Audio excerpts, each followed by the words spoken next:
ఆ 10 మంది చెడ్డ సమాచారాన్ని నమ్మినటువంటి మనుషులు ఎవరైతే ఉన్నారో మీరు ఎవ్వరు కూడా వాగ్దాన భూమిలోనికి వెళ్ళరు అని దేవుడు చెప్పాడో, వీళ్ళు మళ్ళీ ఒక టీం లాగా ఫామ్ అయ్యారంట. కొంతమంది టీం లాగా ఫామ్ అయ్యి వీళ్ళు చేసింది ఏంటంటే, సరే జరిగింది ఏదో జరిగిపోయింది ప్రవ్వా, ఇప్పుడు మేమే సొంతంగా వెళ్ళాలనుకుంటున్నాం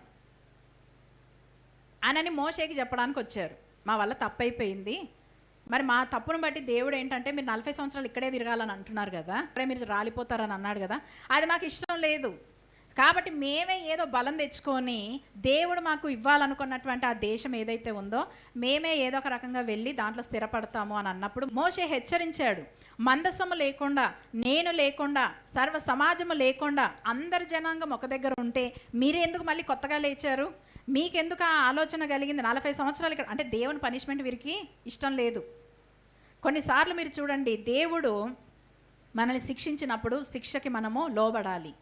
శిక్ష ఎప్పుడు కూడా ఏంటంటే మనల్ని మలచడానికే, మంచి మార్గంలో మలచడానికే కానీ చంపడానికి కాదు. అది అంత పెద్ద దేశంలో వీరు వెళ్ళి స్థిరపడాలనుకున్నారు. ఆ బార్డర్ దాటారంట, కొండ ఎక్కి దిగి ఆ లోపలికి వెళ్ళాలి అనుకుంటే తరిమి కొట్టి చంపేశారంట.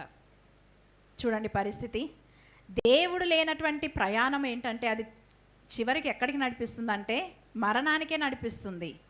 దేవుని నిబంధన లేదు, దేవుని యొక్క మాట లేదు, దేవుని సన్నిధి లేదు, దేవుని యొక్క నాయకుడు లేడు.